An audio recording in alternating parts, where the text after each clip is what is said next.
Hello मित्रों, आप सभी का हमारे चैनल में एक बार पुनः स्वागत है।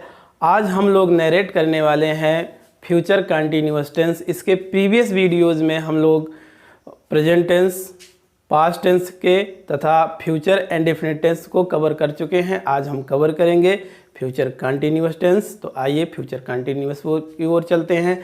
सर्वप्रथम इसकी हम पहचान समझेंगे, फिर इसके बाद सेंटेंस के पांचों पार्ट के इसके स्ट्रक्चर, उसके बाद बाय उदाहरण द्वारा समझेंगे। तो आइए हम सर्वप्रथम इसकी पहचान को समझते हैं। पहचान, फ्यूचर कंटिन्यूअस मीन्स होता क्या है, पहले आप जान लीजिए। फ्यूचर कंटिन्यूअस टेंस मीन्स होता है तात्कालिक भविष्यकाल।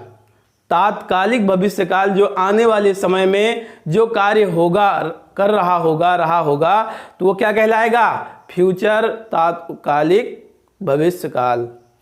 तो सर्वप्रथम हम फ्यूचर तात्कालिक भविष्यकाल की पहचान समझते हैं। जिन हिंदी वाक्यों के अंत में ता रहा होगा, ती रहे होंगे, ता रहा होगा या रहा होगा, रही होंगे, रहे होंगे इत्यादि शब्द आते हैं तो फ्यूचर कंटिन्यूअस टेंस कहलाता है। सहायक क्रिया विल बी या शैल बी का प्रयोग होगा तथा क्रिया की फोर्थ फॉर्म का प्रयोग होगा। सहायक क्रिया विल बी या शैल बी और क्रिया की फोर्थ फॉर्म का प्रयोग होगा। तो आइए सर्वप्रथम अफर्मेटिव सेंटेंस के स्ट्रक्चर को समझते हैं, फिर बाय उदाहरण द्वारा उसको समझते हैं। तो अफर्मेटिव सेंटेंस का जो हमारा स्ट्रक्चर है, अफर्मेटिव सेंटेंस मीन्स होता है सकारात्मक वाक्य। सकारात्मक वाक्य के स्ट्रक्चर को समझते हैं। तो इसका स्ट्रक्चर है, सर्वप्रथम हम क्या रखेंगे? सब्जेक्ट रखेंगे। क्या रखेंगे? सब्जेक्ट रखेंगे। फिर हेल्पिंग वर्ब विल बी या शैल बी, वर्ब की फोर्थ फॉर्म, फिर अदर वर्ड्स को हमें रख देना है। देखिए जैसा कि स्ट्रक्चर हमारा कह रहा है, विल ओ सब्जेक्ट प्लस विल या शैल बी प्लस वर्ब की fourth form plus other words. तो जब हमें पहचान समझ में आ जाएगी, स्ट्रक्चर समझ में आ जाएगा, तो उदाहरण को हम आसानी से हिंदी से अंग्रेजी में ट्रांसलेट कर लेंगे। तो आइए हम लोग हिंदी से अंग्रेजी में ट्रांसलेट करते हैं।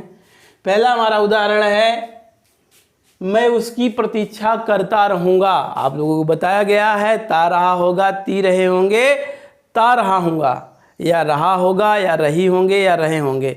अगर कोई भी इसमें से एक आता है तो वो आपका फ्यूचर कंटिन्यूअस टेंस कहलाएगा। मैं उसकी प्रतीक्षा करता रहूँगा। तो मैं कि अंग्रेजी क्या हो जाएगा? आई अपने साथ विल, आई अपने साथ क्या लेगा? शैल भी लेगा। हमेशा क्या लेगा? आई शैल। जैसा कि प्रीवियस कंटिन्यूअस इंडेफिनिट में बताया गया था, आई और बी अपने साथ शैल लेता है, बाकी हमने अपने साथ विल लेते हैं। लेकिन कंटिन्यूअस में विल बी या शैल बी का प्रयोग होना है। आगे बी शब्द के जोड़ देना है, बाकी कुछ नहीं करना है। तो आई शैल बी, इंतजार करना, वेट माने इंतजार करना होता है। तो इसी में I N G fourth form कर देंगे। I shall be waiting. किसका? उसका। यहां हर भी कर सकते हो और हिम भी कर सकते हो। आई शैल बी वेटिंग हिम या हर। मैं उसका इंतजार करता रहूंगा। तो आई शैल बी वेटिंग हिम या हर, जो भी चाहो, क्योंकि यहां स्पष्ट नहीं हो पा रहा है कि ये स्त्री है या पुरुष है, तो हम यहाँ हिम भी लगा सकते हैं, हर भी लगा सकते हैं। हमारा दोनों सेंटेंस सही है, दोनों प्रोनाउन सही हैं, चाहे जो लगाएं। तुम अपना काम करते रहोगे। तुम अपना काम करते रहोगे। चलिए इसको कर दीजिए, यू विल बी। देखिए आप लोगों को बताया गया है कि आई और बी को छोड़कर सबके साथ विल का प्रयोग होता है, और यहाँ कंटिन्यूअस में विल बी का प्रयोग होगा। तो you will be doing, do माने करना होता है, doing your work. You will be doing your work, तुम अपना काम करते रहोगे, तो you will be doing your work. अगला, सीता पत्र लिखती रहेगी, कर दीजिए, Sita will be writing, right माने लिखना होता है, उसी में जोड़ दीजिए राइटिंग, तो हो गया वर्ब की fourth form. Sita will be writing, क्या लिखती रहेगी, पत्र, a letter. Sita will be writing a letter. अगला, वह सेब खाती रहेगी, वह सेब खाती रहेगी, तो सी विल बी ईटिंग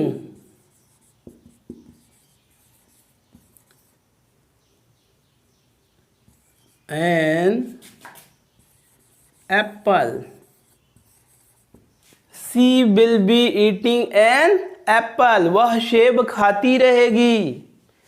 अगला, वह गीत गाती रहेगी, रख दीजिए, वह भी स्त्री है, तो she will be singing, sing माने गाना गाना होता है, तो singing a song, she will be singing a song, वह गीत गाती रहेगी। ये तो हुआ हमारा अफर्मेटिव सेंटेंस। अब आइए चलते हैं हम निगेटिव सेंटेंस की ओर। आइए हम लोग चलते हैं निगेटिव सेंटेंस की ओर। जैसा कि हम पॉजिटिव सेंटेंस में समझ चुके हैं कि हेल्पिंग वर्ब विल या शैल बी का प्रयोग होगा, तो हमें निगेटिव सेंटेंस में सिर्फ इतना अंतर है, विल या shall plus not plus be को लगाना है। बाकी थोड़ा आओ हम लोग स्ट्रक्चर से भी समझ लेते हैं। देखिए, हमारा निगेटिव सेंटेंस का जो स्ट्रक्चर नकारात्मक वाक्य, नकारात्मक वाक्य का स्ट्रक्चर कह रहा है कि सर्वप्रथम क्या रखेंगे, सब्जेक्ट, फिर विल या शैल, फिर नॉट प्लस बी, फिर वर्ब की फोर्थ फॉर्म, फिर अदर वर्ड्स को रख देना है। विल या शैल के जस्ट बाद आपको नॉट रखना है और नॉट के बाद बी का प्रयोग कर देना है, उसके बाद वर्ब की फोर्थ फॉर्म, फिर अदर वर्ड्स को हमें रख देना है। तो आइए इसके एग्जाम्पल को समझते हैं। देखिए, जैसा कि हम लोग आपस में नहीं लड़ते रहेंगे, हम लोग आपस में नहीं लड़ते रहेंगे,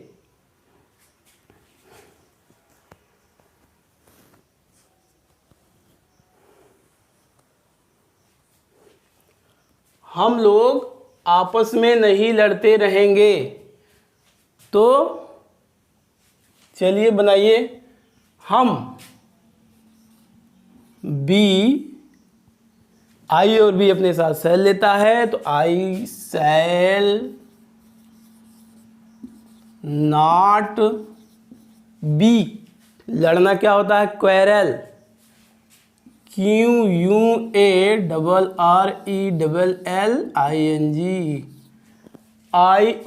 B shall not be quarrelling, आपस में। तो यहाँ जो आपस में होगा, जो कर्ता बी है, इसी के साथ हो जाएगा ourselves, I shall not be quarrelling ourselves, हम लोग आपस में नहीं लड़ते रहेंगे। तो we shall not be quarrelling ourselves, बच्चा सोता नहीं रहेगा, बच्चा सोता नहीं रहेगा, the child will not be sleeping, the child will not be sleeping, बच्चा सोता नहीं रहेगा। ए और बी अंग्रेजी नहीं सीखते रहे होंगे, ए बी ये कोई नाम है, ये दोनों अंग्रेजी नहीं सीखते रहेंगे। तो A and B will not be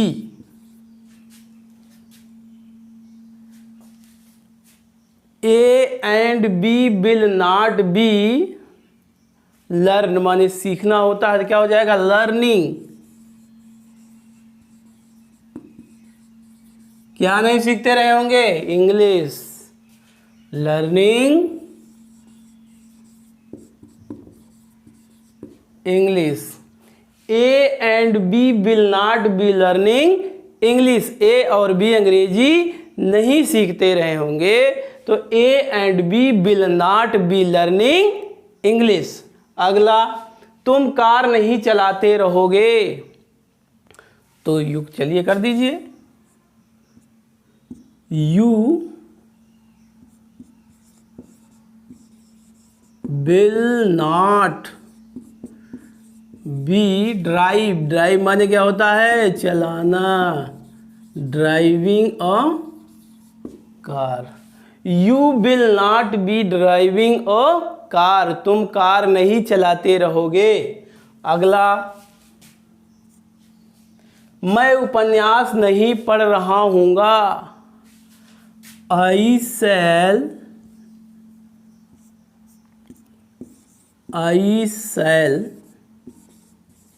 not be reading a novel, मैं उपन्यास नहीं पढ़ता रहूँगा, I shall not be reading a novel. ये तो हुआ हमारा नेगेटिव सेंटेंस। नेगेटिव सेंटेंस में सर्वप्रथम एक बार फिर से समझ लीजिए आप लोग, आपको सब्जेक्ट रखना है, उसके बाद हेल्पिंग वर्ब विल या shall plus not plus be verb की fourth form plus other words को रख देना है। तो हमने कवर किया नेगेटिव सेंटेंस को। अब हम कवर करते हैं इंट्रोगेटिव सेंटेंस को। आइए हम लोग सीखते हैं interrogative sentence. Interrogative sentence means होता है प्रश्नवाचक वाक्य। प्रश्नवाचक वाक्य के सर्वप्रथम स्ट्रक्चर को समझते हैं। इसमें सर्वप्रथम हम सहायक क्रिया विल या शैल का पहले प्रयोग करेंगे, उसके बाद सब्जेक्ट, फिर बी प्लस वर्ब की फोर्थ फॉर्म, फिर अदर वर्ड्स का हमें प्रयोग करना है। जैसा कि हमारा स्ट्रक्चर कह रहा है विल या शैल का प्रयोग करेंगे, उसके बाद सब्जेक्ट प्लस बी वर्ब की फोर्थ फॉर्म, फिर अदर वर्ड्स का प्रयोग हमें करना है। तो आइए हम इसके एग्जाम्पल को समझते हैं। जैसा कि हमारा एग्जाम्पल है, क्या मैं अंग्रेजी पढ़ाता रहूँगा। क्या मैं अंग्रेजी पढ़ाता हूँ, क्या शब्द पहले आ गया है तो अर्थात इसकी अंग्रेजी नहीं लिखी जाती है, बल्कि उसके स्थान पर हेल्पिंग वर्ब जो टेंस होगा उसके अकॉर्डिंग हेल्पिंग वर्ब का प्रयोग होता है। यहाँ हेल्पिंग वर्ब क्या है, विल या शैल है। तो आई अपने साथ हमेशा शैल लेता है, तो लगा दीजिए।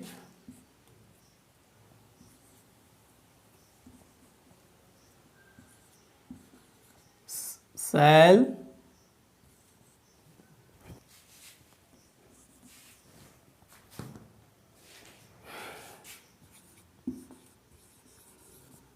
शैल, उसके बाद सब्जेक्ट हमारा क्या है आई, फिर आपको बताया गया है बी।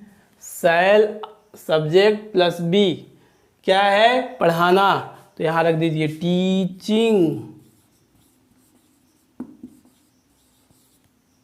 टीचिंग क्या पढ़ा रहा है, अंग्रेजी, टीचिंग इंग्लिश।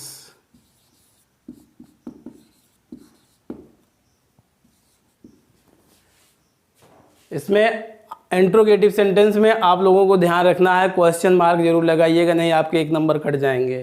तो क्वेश्चन मार्क को जरूर, चाहे हिंदी में हो चाहे इंग्लिश में होगा, क्वेश्चन मार्क अगर इंट्रोगेटिव सेंटेंस है, चाहे क्या क्यों पहले आए चाहे बीच में आए, आपको क्वेश्चन मार्क लगाना है। तो shall I be teaching English, क्या मैं अंग्रेजी पढ़ाता रहूँगा, तो shall I be teaching English. अगला,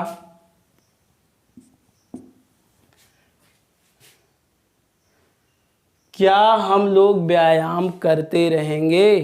क्या हम लोग, यहाँ हम है तो यहाँ भी क्या करेगा, क्या लगेगा, हेल्पिंग वर्ब शैल का ही प्रयोग करेंगे। Shall be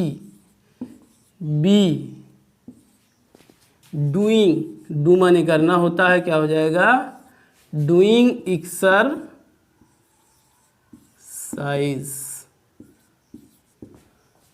shell I be doing exercise, क्या मैं अभ्यास करता रहूँगा। Shall be doing exercise. अगला एग्जाम्पल हमारा क्या है, क्या मैं तुम्हारी मदद करता रहूँगा। क्या मैं तुम्हारी मदद करता रहूँगा। मैं, तो यहाँ भी क्या लग जाएगा, शैल आई बी हेल्पिंग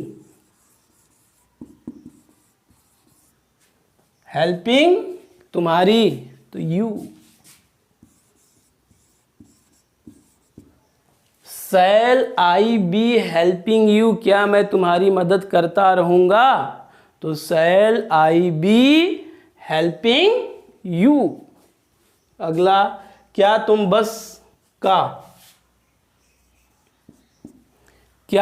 बस का इंतजार करते रहोगे। तो क्या तुम, तो यहाँ तुम है तो यहाँ लगा दीजिए will you be waiting.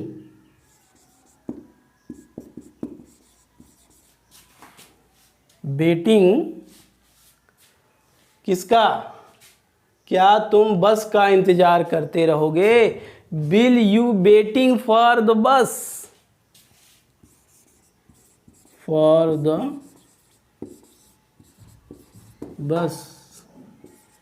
Will you waiting for the bus, क्या तुम बस का इंतजार करते रहोगे। Will you be waiting for the bus.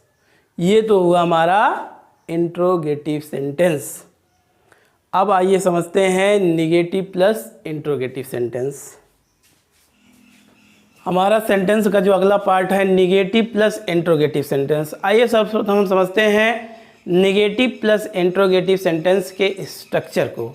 तो हमारा स्ट्रक्चर कह रहा है कि सर्वप्रथम हेल्पिंग वर्ब का प्रयोग करेंगे, फिर सब्जेक्ट, फिर नॉट, फिर बी प्लस वर्ब की फोर्थ फॉर्म, फिर अदर वर्ड्स के जैसा कि स्ट्रक्चर में इंगित है कि विल या shall plus subject plus not plus be verb की fourth form plus other words.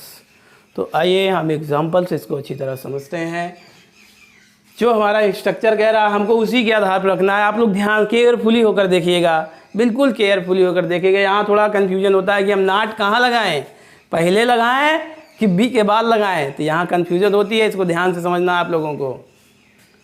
क्या किसान खेती नहीं करते रहे होंगे। तो क्या किसान है तो इसके साथ क्या लगेगा, will. The farmer FARMER। Not, हमने क्या रखा, सब विल रखा, सब्जेक्ट रखा, फिर नॉट रखा, फिर बी रख दीजिए। Will the farmer not bee farming, farming माने खेती करना, FARMING। हेल्प क्वेश्चन मार्क लगा दीजिए।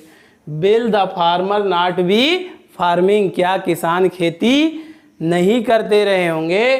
तो will the farmer not bee farming. अगला, क्या शिकारी शिकार नहीं करता रहेगा। चलिए, will the Hunter not be hunting.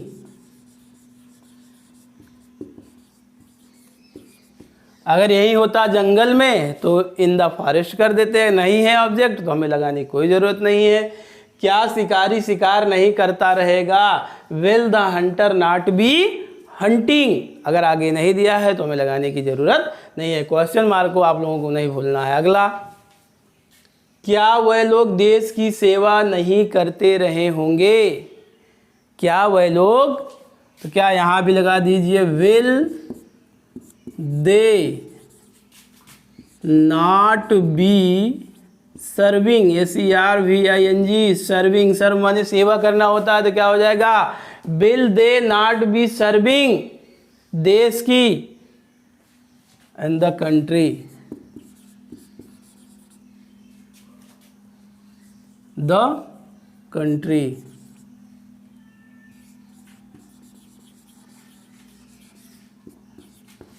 क्या वह लोग देश की सेवा नहीं करते रहे होंगे? Will they not be serving the country, क्या वह लोग देश की सेवा नहीं करते रहे होंगे। अगला, क्या तुम स्कूल नहीं जा रहे होगे? क्या तुम स्कूल नहीं जा रहे होगे, तो क्या तुम है, तो यहां भी लगा दीजिए, विल यू not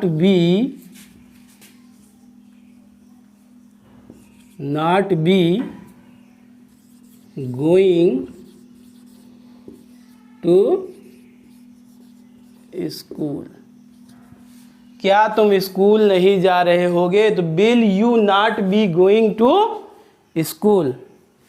तो ये हमने क्या कवर किया, निगेटिव प्लस इंट्रोगेटिव।